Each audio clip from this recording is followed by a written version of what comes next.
안녕하십니까. 기호논리학 수강생 여러분 반갑습니다. 자, 이제 4주차 수업으로 들어가게 됐습니다. 교재 4장이고요. 자, 모순 반대, 소반대 관계에 대해서 알아보게 됐고요. 그 다음에 전통적인 그런 그 정원 진술을 이용한 그 논증을 벤 다이어그램을 이용해서 그 타당성을 확인하는 방법에 대해서 알아보려고 합니다. 자, 이번 강의 노트는 그 이번에 그냥 강의 노트를 만들었어요. 지난번에는 그 강의 슬라이드 형식으로 만들었었는데 그 논리학 수업에는 잘 맞지 않는 것 같더라고요. 그래서 그냥 평범한 강의 노트 형식으로 만들었고요. 그리고 이 강의 노트는 또 워크북을 겸합니다. 그래서 빈칸들이 있고 그래서 여러분들은 제 동영상 강의와 책을 보면서 함께 빈칸을 채우면 됩니다. 자, 그러면 직접 한번 들어가 보죠. 우선 모순 반대, 소반대 관계에 대해서 알아보도록 하겠습니다. 이 세 가지 관계는 뭐에 대한 얘기냐면 그 문장과 문장 또는 뭐 진술과 진술 사이의 관계에 대한 얘기입니다. 그래서 반대 관계라고 하는 건 뭐냐? 그거는 두 문장이 동시에 참일 수 없다는 겁니다. 그리고 소반대 관계는 뭐냐? 두 문장이 동시에 거짓일 수 없다는 거죠. 동시에. 이게 똑같은 말처럼 보이는데 전혀 그런 얘기가 아닙니다. 그 다음에 두 문장이 모순관계다. x와 y가 모순관계다라고 하는 말은 x와 y는 항상 서로 다른 진리값들을 가진다라는 거죠. 자, 반대 관계이면서 소반대 관계면 모순관계가 되는 거예요. 그렇죠? 동시에 참일 수 없으면서 동시에 거짓일 수 없는 것. 결국 x가 참이면 y가 거짓이고 x가 거짓이면 y가 참이고 참 헷갈리네. x가 참이면 y가 거짓이 되고 x가 거짓이 되면 y가 참이 되고 y가 거짓이 되면 x가 참이 되고 y가 참이면 x가 거짓이 되는 그런 식의 관계. 그걸 이제 모순관계라고 하는 겁니다. 자, 사례를 통해서 알아보도록 하죠. 자, 모든 논리학자들은 착하다. 어떤 논리학자들은 착하지 않다. 어떻게 될까요? 첫 번째 문장이 참이면 모든 논리학자가 참이니까 100명이 있다고 해봅시다. 100명의 논리학자가 다 착해요. 그러면 어떨까요? 어떤 논리학자들은 착하지 않다? 그러니까 자, 100명 모두가 착해요. 그러니까 한 명도 착하지 않은 사람이 없는 거죠. 따라서 첫 번째 문장이 참이면 두 번째 문장이 거짓이 돼요. 그렇죠? 반면에 첫 번째 문장이 거짓이라고 해보죠. 모든 논리학자들이 착한 건 아니에요. 모든 논리학자들이 착한 건 아니에요. 자, 그러면 한 명이라도 착하지 않은 사람이 있다고 해봅시다. 그러면 다음 문장은 참이 되죠. 맞죠? 자, 이런 식으로. 자, 그 다음 또 어떤 논리학자들이 착하지 않다가 거짓이라고 해보죠. 어떤 논리학자들은 착하지 않다가 거짓이다. 라고 생각하면 어떤 논리학자들이 착하지 않다가 거짓이라고 생각하면 무슨 뜻이죠?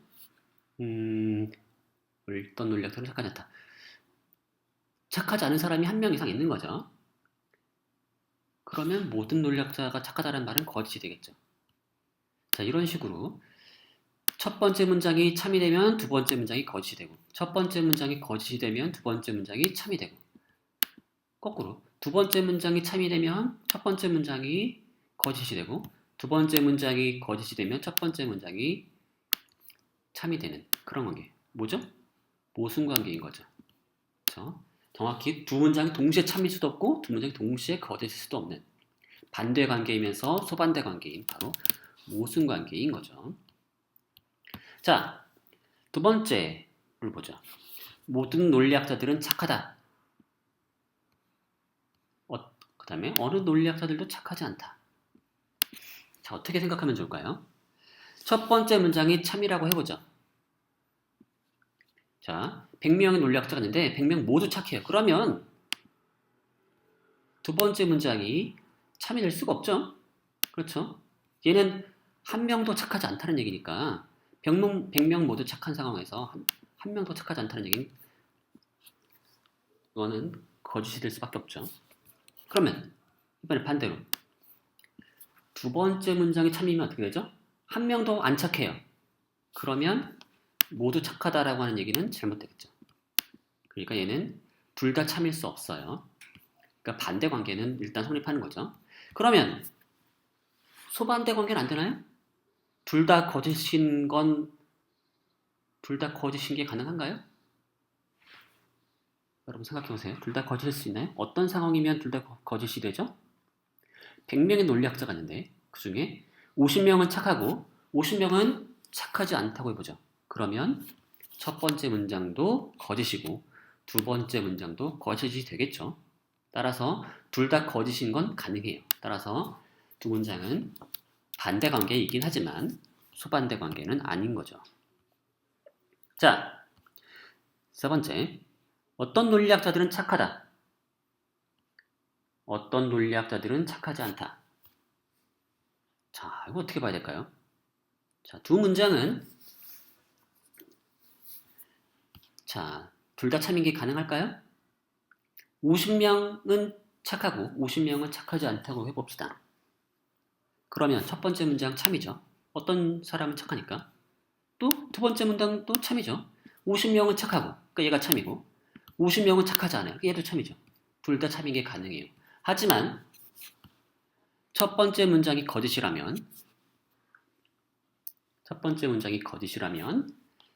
어떤 논리학자들은 착하다라고 하는 거짓이다.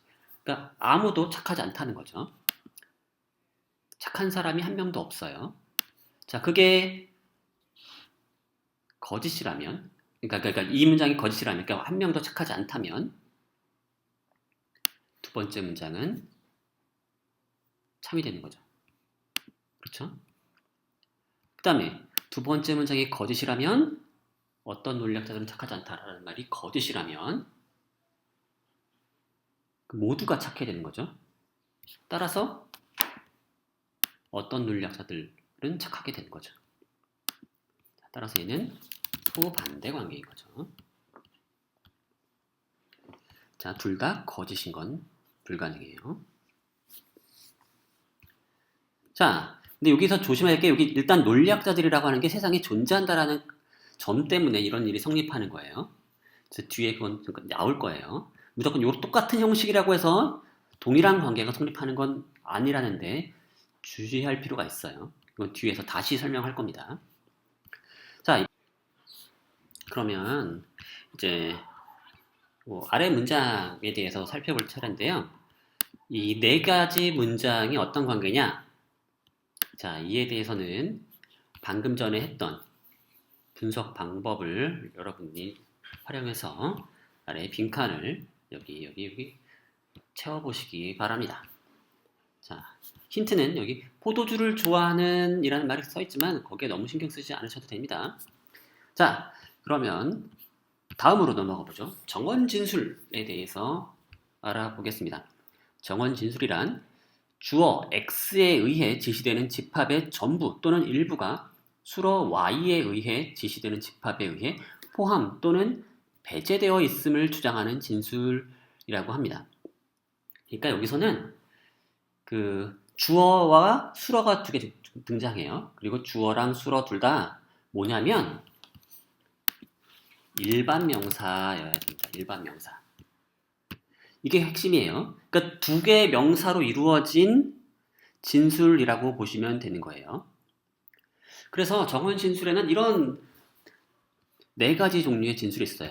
모든 x는 y이다. 어느 x도 y가 아니다. 어떤 x는 y이다. 어떤 x는 y가 아니다. 사실 위에서 봤던 바로 여기서 봤던 그런 형태의 진술 있죠? 그런 형태를 바로 정원 진술이라고 하는 거예요. 자, 이때 그러니까 주어 x가 수러 y에 포함되냐 아니면 배제되냐 이런 거죠. 자, 전칭 긍정 진술이라고 불리는 요 진술은 뭐냐면 모든 x가 다 y에 포함되어 있는 거예요. 자, 얘를 그래서 자, 그렇게 말하고요. 그 다음에 어느 x도 y가 아니다. 얘를 전칭 부정 진술이라고 합니다. 자, 그 다음에 어떤 x는 y이다. 얘를 특칭 긍정 진술이라고 하고요. 그 다음에 어떤 x는 y가 아니다. 라고 하는 걸 특칭 부정 진술이라고 해요. 자, 이걸 한번 벤 다이어그램을 통해서 한번 살펴보도록 하죠.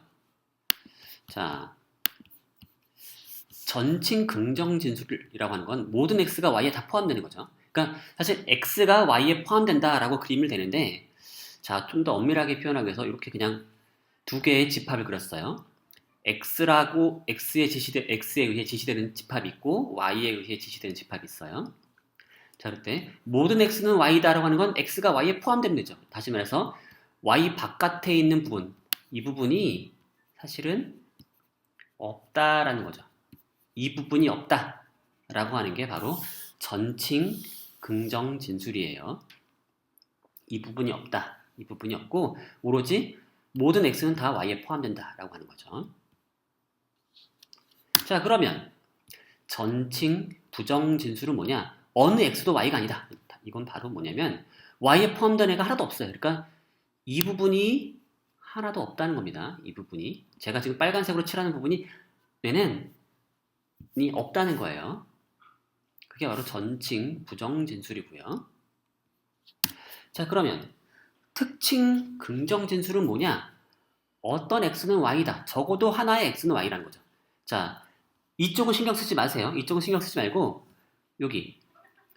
여기에 뭔가가 하나 있을 수 있다는 거죠. 거기에 적어도 하나 있다. 자, 여기에 뭔가 하나 있으면 그게 바로 특칭 긍정 진술이 되는 거예요. 어떤 x가 있는데, 그러니까 x 중에 무언가가 이제 y에 포함된다는 겁니다. 그러니까 적어도 하나의 x는, 여기서 제가 스몰 x로 표현했는데 적어도 하나의 x는 y에 포함된다라고 하는 게 특칭 긍정 진술이고요. 그 다음에 어떤 x는 y가 아니다. 자, 이번에는 이쪽은 있든 말든 중요치 않아요. 어디에 뭐가 있어야 돼요? y 바깥에 뭐가 있어야 된다는 거죠. 자, 여기서 자, 얘가 어디 들어가야 되느냐? 얘가 여기 들어감 있으면 여기 있으면 바로 특칭 부정 진술이 되는 거죠. x 중에는 y에 포함되지 않는 애가 적어도 하나 있다라고 하는 거죠. 자, 여기에 있으면 특칭 부정 진술. 요게 우리가 확실히 알 수 있는 게 여기 있다는 게 분명하면 얘는 특칭 긍정 진술이 되는 겁니다. 아시겠죠? 자, 이때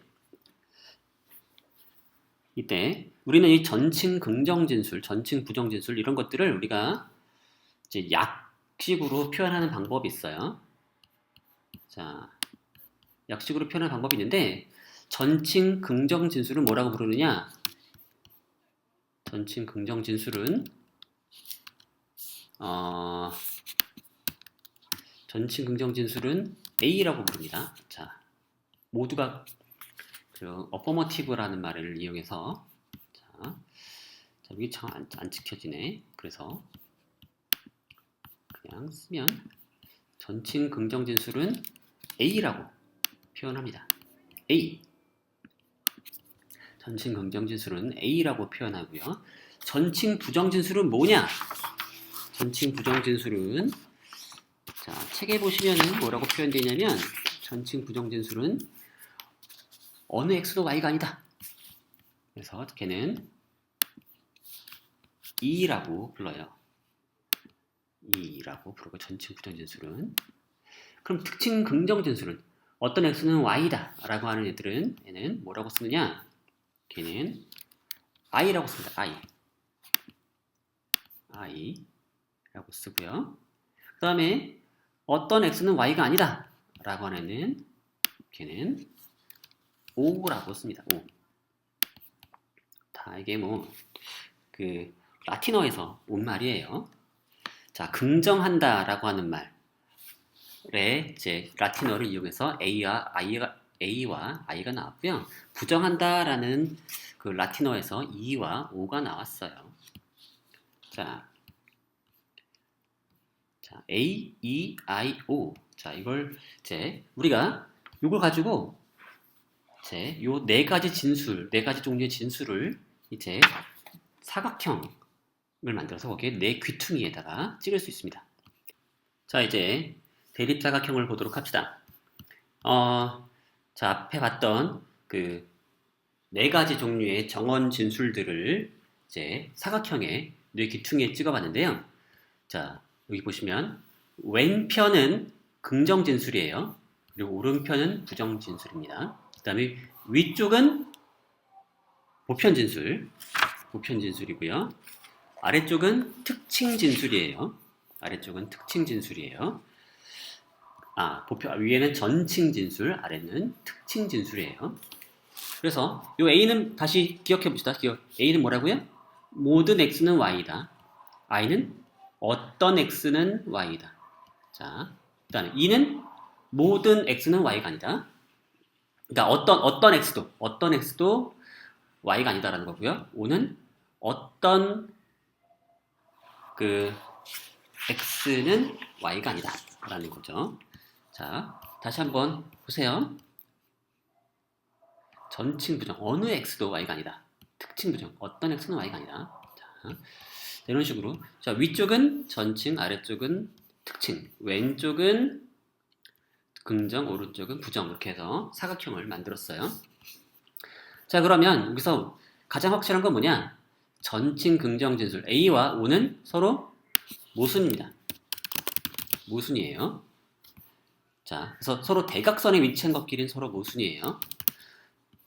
그래서 한쪽이 참이면 다른 쪽이 무조건 거짓이 되는 그런 관계입니다. E와 I도 서로 모순이고요. 자, 그 다음에 만약에 X가 공집합이 아닐 경우에 한해서는 그럴 경우에는 A가 I를 논리적으로 함축해요. A가 I를 논리적으로 함축하고요. 그 다음에 또 X가 공집합이 아닐 경우에 한해서는 E가 O를 논리적으로 함축합니다. 자, 이건 요거 예를 보죠. 모든 사람은 착하다 라는 전칭 긍정 진술로부터 어떤 사람은 착하다 라고 하는 게 함축된다는 거죠. 자, 여기 단서를 계속 조심하세요. X가 공집합이 아닐 경우에 한해서 그렇답니다. 자, 그 다음에 X가 공집합이 아닐 경우에는 전칭 긍정 진술과 전칭 부정 진술은 서로 무슨 관계? 반대 관계입니다. 자, 모든 X는 Y다와 어느 X도 Y가 아니다 라고 하는 진술 사이는 서로 반대 관계예요. 자, 그리고 제가 교재에서는 원래 모든 A는 B다 뭐 이런 식의 진술이 있는데 제가 X와 Y로 바꿨는데 그 이유는 뭐냐면 여기 전칭 긍정 진술을 또 알파벳 A로 표현하니까 헷갈릴까봐 제가 X, Y, Z 이렇게 바꿨습니다. 자, 그러면 이게 뭘 봐야 되느냐면 왜 하필 여기다가 제가 X가 공집합이 아닐 경우라고 하는 단서 조항을 붙였을까요? 자, 그걸 한번 봅시다. 자, 이제 함축한다라는 말이 지금 처음 나왔으니까 이거를 정의할 필요가 있는데요. 진술 P가 Q를 논리적으로 함축한다라는 말은 P가 참일 경우에 Q가 항상 참이다 라고 하는 말을 의미합니다. 자, 그래서 모든 사람은 착하다가 참이라면 어떤 사람은 착하다. 말이 되죠? 모든 사람은 착하다. 이게 어떤 사람 착하다라고 하는 걸 함축하겠죠. 자, 이게 yes. 그렇다는 거죠. 자, 그런데 동일한 형식이지만 그렇지 않은 경우도 있어요. 모든 유니콘은 뿌리 하나이다 라는 문장이 어떤 유니콘은 뿌리 하나이다를 함축하느냐? 얘가 참일 경우에 Q가 항상 참이냐? 그런 건 아니에요. 모든 유니콘은 뿌리 하나이다 라고 하는 문장이 참이라 하더라도 어떤 유니콘은 뿌리 하나이다 라고 하는 그게 참이 아닐 수도 있어요. 자, 왜 그러냐? 이 모든 유니콘은 뿌리 하나이다라는 말을 우리가 잘 이해할 필요가 있는데 이 말 뜻은 뭐예요? 뭐가 없다는 거죠? 다시 한번 보시면 자, 이 부분이 없다는 거예요. 그렇죠? 이 부분이 없다는 거예요. 모든 유니콘은 다 어때야 돼요? 뿌리 하나이다. 그러니까 유니콘에 속한 애들은 다 뿌리 하나다라는 거죠. 다 여기 있다는 거예요.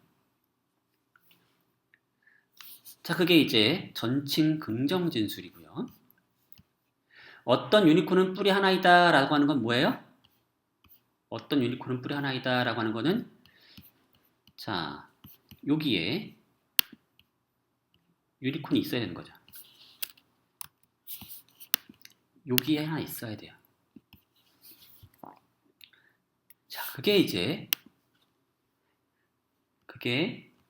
그 특징 긍정 진술의 얘기예요. 자, 근데 다시 말해서 이 부분이 없다라고 해서 여기에 꼭 하나가 있어야 되나요? 그런 건 아니죠. 만약에 여기도 없고 여기도 없어요. 자, 여기도 없다고 해봅시다. 다시 말해서 x가 공집합이라고 해보세요. 무슨 일이 벌어지는 거죠? 모든 x는 y라고 하는 것도 참이지만 여기에 뭔가 원소가 하나 있어야 한다는 건 참이 아닌 그런 경우가 되는 거죠. 따라서 x가 공집합인 경우에는 전칭 긍정 진술로부터 그 특칭 긍정 진술이 함축되지 않아요. 그래서 모든 유니콘은 뿌리 하나이다라고 하는 것은 유니콘 집합이 애초에 유니콘이 없으니까 공집합이죠. 유니콘이 만약에 있다면 걔는 무조건 뿌리 하나여야 되는 거지만 애초에 없으니까 뿌리 하나인 유니콘이 존재하지 않는 거죠. 따라서 여기는 여기는 바로 노가 되는 겁니다. 자, 비슷한 방식의 추론을 통해서 그 전칭 부정 진술로부터 특칭 부정 진술이 항상 함축되는 건 아니에요. 그리고 마찬가지로 x가 공집합인 경우에는 이게 함축되지 않아요. 여러분 한번 다른 사례를 가지고 생각해 보시고요. 또 이번엔 반대 문제인데요. 자, 모든 사람은 착하다. 어느 사람도 착하지 않다. 분명히 반대 같죠? 얘가 참이면 얘가 참일 수 없어요. 얘가 참이면 얘가 참일 수 없고요. 하지만 모든 유니콘은 뿌리 하나이다 라고 하는 문장과 어느 유니콘도 뿌리 하나가 아니다 라고 하는 문장 생각해보죠.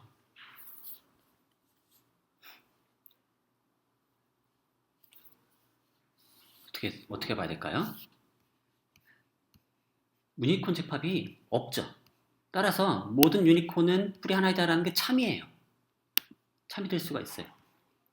모든 유니콘은 뿌리 하나이다.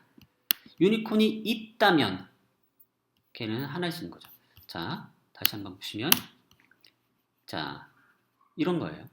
이게 참이면서 어느 유니콘도 뿌리 하나가 아니다 라고 하는 것은 어느 유니콘도 뿌리 하나가 아니다 라고 하는 것은 뭐예요? 이거죠, 이거. 이게 없다는 거죠. 이것도 없고 이것도 없을 수 있죠? 그게 언제 자, 이쪽도 없는 경우면 첫 번째 문장이 참이죠. 이쪽이 없으면 두 번째 문장이 참이에요. 둘 다 참인 경우가 있나요? 있죠. 바로 둘 다 없는 경우죠. 결국 x가 공집합인 경우에는 전칭 긍정 진술과 전칭 부정 진술이 둘 다 참일 수가 있어요. 따라서 둘은 반대 관계라고 할 수가 없는 거죠. 자, 헷갈리죠? 자, 집합 벤 다이어그램을 이용해서 잘 한번 여러분도 같이 그려보면서 생각해 보시기 바랍니다. 가장 중요한 게 뭐냐면 이 전칭 진술을 어떻게 해석하느냐인데요.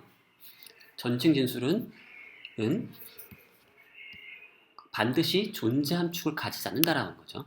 그러니까 모든 유니콘은 뿌리 하나다이다 라고 하는 이 문장이 참이라고 해서 뿌리 하나인 유니콘이 하나 있는 건 아니에요. 적어도 하나 있는 게 아니에요. 자, 그런 식의 그 생각을 꼭 가지시면 되고요. 존칭 명제가 참이라고 하는 것은 어떤 부분이 없다라고 하는 거지 뭐가 있다라는 얘기가 아니라는 식으로 해석해 주시기 바랍니다. 자, 그러면 이번에는 정원 진술로 이루어진 논증을 살펴볼 텐데요. 정원 3단 논법이라는 게 있어요. 그건 뭐냐면 정확히 3개의 명사를 포함하고 있는 3개의 정원 진술들로 구성된 연역 논증을 의미합니다. 자, 이거를 어떻게 벤 다이어그램을 통해서 타당성을 판별할 수 있느냐? 한번 보도록 하죠. 첫 번째 사례입니다. 모든 개들은 포유류이다. 모든 포유류들은 동물이다. 그러므로 모든 개들은 동물이다. 아주 전형적인 3단 문법이죠.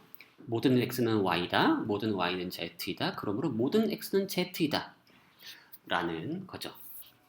이거는 딱 보기만 해도 타당해 보이는데요. 이 논증을 이제 평가하기 위해서는 우선 이걸 봅시다.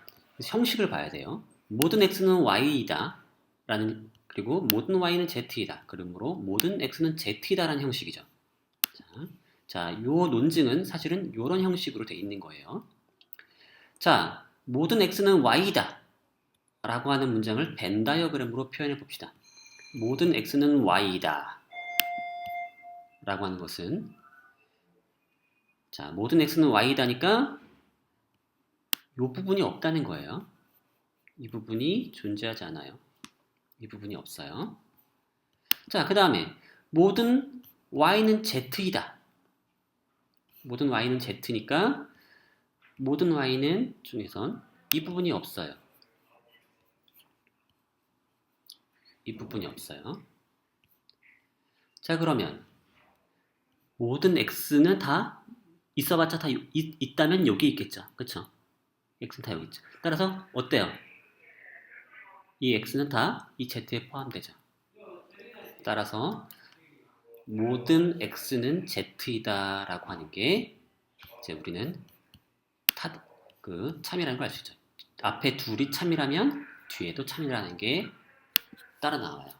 따라서 이 논증은 타당한 논증인 거죠. 이번엔 두 번째 사례로 넘어가 보도록 하겠습니다. 자, 모든 존경받을 가치가 있는 사람들은 정직하다. 어떤 대법관들은 정직하지 않다. 그러므로 어떤 대법관들은 존경받을 가치가 없다. 자, 이거 어떻게 분석해야 될까요? 우선 존경받을 가치가 있다라고 하는, 존경받을 가치가 있는 사람들, 이거를 바로 X라고 해봅시다. 그리고 정직하다라고 하는 걸 Y라고 하고요. 그러면 얘는 모든 X는 Y다라는 형식이죠. 그리고 어떤 대법관, 이번 새로운 두 번째 새로운 새로운 명사가 들어왔죠. 대법관이라고 하는 거. 얘를 이제 Z라고 합시다. 그러면 어떤 대법관들은 정직하지 않다는 건 어떤 Z는 Y가 아니다라는 거죠. 그러니까 X, Y, Z로 이루어진 그런 문장이에요. 결국. 그래서 모든 X는 Y다. 그리고 어떤 Z는 Y가 아니다. 자, 이걸 전제로, 자, 어떤 대법관들은 존경받을 가치가 없다. 자, 대법관이 Z죠. 존경받을 가치가 있다가 X죠. 그러니까 이 문장은 어떤 Z는 X가 아니다 라고 하는 문장이죠. 자, 그러면 우리는 처음 두 개의 문장으로부터 마지막 문장이 따라 나오는지를 봐야겠죠. 자, 이거를 벤 다이어그램으로 옮겨 봅시다. 첫 번째 문장은 무슨 뜻이냐? 모든 X는 Y가 아니다. 자, Y 바깥쪽에 있는 부분이 없다는 겁니다. X에는. 이쪽이 없어요. 자, 그 다음에 어떤 Z는 Y가 아니다. 자, Z가 존재하는데 어디에 있어요? Y가 아닌 쪽에 적어도 하나 있어야 되는 거죠. 이쪽에 있는 거죠. Y 바깥쪽에 이 안에 있는 거죠. 여기 있을 수도 있고 여기 있을 수도 있는데 자, 봅시다. 자, 그런데 흥미로운 게 있어요. 이 부분이 없죠. 아까 이 부분을 다 지워놨어요. 그러니까 Z가 Y 바깥쪽에 한 원소가 Z의 원소가 있는데 Y 바깥쪽에 여기 들어갈 수 있나요? 여기는 없죠. 여기 지웠잖아 아까. 그러니까 Z라고 하는 원소가 들어간다면 바로 여기 들어가야 돼요. 따라서 이 어떤 Z는 분명 우리가 알 수 있는 건 뭐예요? X 바깥쪽에 적어도 Z의 원소가 하나 있다는 거죠. 따라서 우리는 어떤 Z는 X가 아니다라고 하는 그 문장이 참이 되는 걸 확인할 수가 있는 거죠. 자, 이번은 봅시다. 세 번째 사례입니다. 모든 사람들은 포유류이다. 메리는 포유류이다. 그러므로 메리는 사람이다. 과연 타당한 논증일까요? 자, 우선 여기 답을 써야겠죠? 이건 타당하다. 자, 세 번째 사례입니다. 모든 사람들은 포유류이다. 메리는 포유류이다. 그러므로 메리는 사람이다. 여기서 보면 일반 명사가 아니네요. 메리는. 그래서 소문자로 써봤어요. 그래서 메리는. 네. 자, 모든 x는 y다. 여기에는 사람을 x로 넣고 포유류는 y로 넣은 겁니다. 그 다음에 메리는 스몰 m으로 썼고요. 그러면 첫 번째 문장은 모든 x는 y다라는 형식이고 두 번째 문장은 스몰 m은 y다라는 형식이죠. 자, 여기서 재미난 거는 이게 정원 3단 논법이 아니에요. 메리라고 하는 어떤 특정한 그 고유명사가 나왔죠. 따라서 일반 명사가 사용된 정원 진술이 아니고요. 그래서 사실은 집합이 두 개밖에 안 들어가요. x랑 y 집합만 들어가는 겁니다. 스몰 m은 원소인 거죠. 원소. x랑 y는 집합이고. 자, 그러면 그래서 사실은 위에처럼 그리지 않고 이렇게 그리는 겁니다. 자, 그러면 보죠. 모든 x는 y다라고 하는 거 y 바깥쪽에 있는 쪽에는 x의 원소가 없다는 거죠. 여기를 다 지워요. 그 다음에 메리는 포유류이다 라고 하는 거는 포유류에 메리를 집어넣으면 되죠. 메리를 어디다 메리를 포유류 쪽에 집어넣으면 돼요. 자, 근데 그러므로 메리는 사람이다 라고 하는 게 따라 나오나요? 메리가 사람이라면 메리가 X에 속해 되죠. X의 원소에 되죠. 여기 있어야 되죠. 자, 그런데 이 두 번째 문장이 의미하는 건 뭐예요? M이 이 안에만 있으면 되는 거죠. 꼭 여기에 있어야 된다는 보장이 안 되죠. 만약에 M이 여기 있다고 하면 세 번째 문장은 참이 아니게 되죠. 물론 여기 있을 수도 있지만 우리가 논증의 타당성을 판정할 때 뭐가 필요해요? 무조건 이게 보장이 돼야 되죠. 첫 번째, 두 번째 문장 전제가 참일 경우에 무조건 세 번째 문장이 결론이 참여해야 되는데 이 무조건이 성립되지가 않죠. 따라서 이 논증은 타당하지 않은 거죠. 타당하지 않다 라고 하면 되는 거죠. 자, 그리고 교재에 보면은 이것과 비슷한 유형의 또 다른 논증이 나오는데 걔는 이렇게 세 개의 집합을 그려서 그려야 돼요. 한번 그건 따라 해보시기 바라고요. 교재를 따라 해보시고요. 자, 마지막으로 일관성과 비일관성에 대해서 알아볼 텐데요. 자, 이 말은 문장들의 집합에 적용되는 말이에요. 문장들이 여러 개 있는데 그 집합이 논리적으로 일관적이다라고 하는 말은 뭐냐면 집합 X를 구성하는 모든 문장들이 동시에 참일 수 있는 가능성이 있다는 겁니다. 동시에 참일 수 있다라는 겁니다. 참일 가능성이 있다라고 하는 거고요. 제가 약간 문장을 어색하게 썼네요. 참일 가능성이 있다라는 거고요. 자, 그럼 한번 확인해 보죠. 지선은 기호논리학 중간고사에서 100점을 받았다. 지선은 기호논리학 중간고사에서 90점 이상을 받았다. 자, 첫 번째 문장이 참이면서 두 번째 문장이 참일 수 있나요? 가능하죠. 윤주는 기호논리학 중간고사에서 70점을 받았다. 상관없는 얘기니까 첫 번째 문장이 참이면서 두 번째 문장도 참이면서 세 번째 문장 참일 수 있죠. 따라서 일관적이죠. 예스. 그냥 짧게. 그럼 두 번째 사례를 보죠. 지선은 기호논리학 중간고사에서 100점을 받았다. 그런데 또 지선은 기호논리학 중간고사에서 100점을 받지 못했다. 자, 이 두 문장은 절대로 동시에 참일 수가 없죠. 따라서 얘는 노죠. 하나라도 그런 게 있으면 전체 집합은 일관적이지 않은 거예요. 그리고 보통 이렇게 말하죠. 만약에 어떤 사람이 이 세 개의 문장을 동시에 믿고 있다. 라고 말하면 그 사람 믿음 체계는 일관적이지 않은 거예요. 자, C를 보죠. 용기가 미덕이라면 용기는 장려되어야 할 행동이다. 라고 믿고 두 번째 문장은 용기는 미덕이다. 자, 그러면 두 문장으로부터 뭐가 따라 나와요? 용기는 장려되어야 할 행동이다. 이렇게 따라 나오죠. 자, 그런데 이 사람이 이 문장을 또 믿네요. 용기는 장려되어야 할 행동이 아니다. 자, 처음 두 문장에 따르면 용기는 장려되어야 할 행동이죠. 하지만 또 세 번째 문장은 용기는 장려되어야 할 행동이 아니다라고 하네요. 따라서 두 문장이 참이면서 세 번째 문장이 참일 수가 없죠. 따라서 이 세 개의 문장은 하나의 집합에서 봤을 때 이 세 개의 문장으로 이루어진 집합은 일관적이라고 할 수 없죠. 그래서 얘는 일관적이지 않다는 거죠. 자, 이렇게 오늘은 문장들의 관계에 대해서 모순, 반대, 소반대에 대해서 알아봤고, 그 다음에 정원진술, 그리고 그걸로 이루어진 논증, 그리고 그것을 벤 다이어그램을 통해서 그 논증의 타당성을 확인하는 방법을 알아보았습니다. 자, 아마 강의만 들어서는 이게 완벽하게 소화되지 않을 수 있어요.